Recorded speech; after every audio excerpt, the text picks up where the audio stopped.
لسيف الدين قطز في رسالته إلى هولاكو: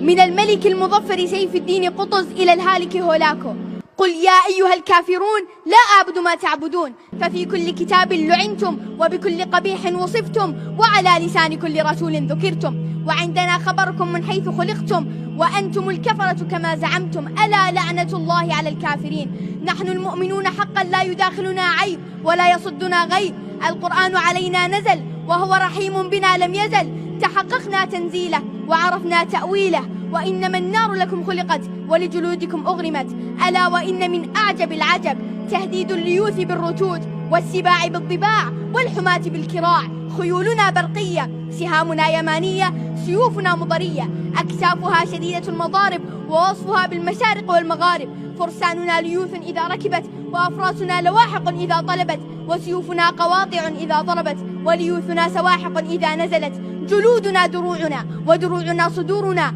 لا يصدع قلوبنا شديد وجمعنا لا يراء بتهديد، بقوة العزيز الحميد، هذا وإنه لا يهولنا تخويف ولا يزعجنا تذليل، إن عصيناكم فتلك طاعة وإن قتلناكم فنعم البضاعة، وإن قتلنا فبيننا وبين الجنة ساعة، قلتم قلوبنا كالجبال وعددنا كالرمال، فالقضاء لا يهوله كثرة الغنم وكثرة الحطب يكفيه قليل الضرم، أفيكون من الموت فرارنا وعلى الذل قرارنا، ألا ساء ما يحكمون، الفرار من الدنايا لا من المنايا، فهجوم المنية عندنا غاية الأمنية، إن عشنا فسعداء وإن متنا فشهداء، ألا إن حزب الله هم الغالبون. أبعد أمير المؤمنين وخليفة رسول رب العالمين تطلبون منا الطاعة؟ لا سمع لكم اليوم ولا طاعة، تطلبون أن نسلم إليكم أمرنا قبل أن ينكشف الغطاء ويدخل علينا منكم الخطأ، هذا كلام في نظمه تركيك وفي سلكه تسليك، ولو كشف الغطاء ونزل القضاء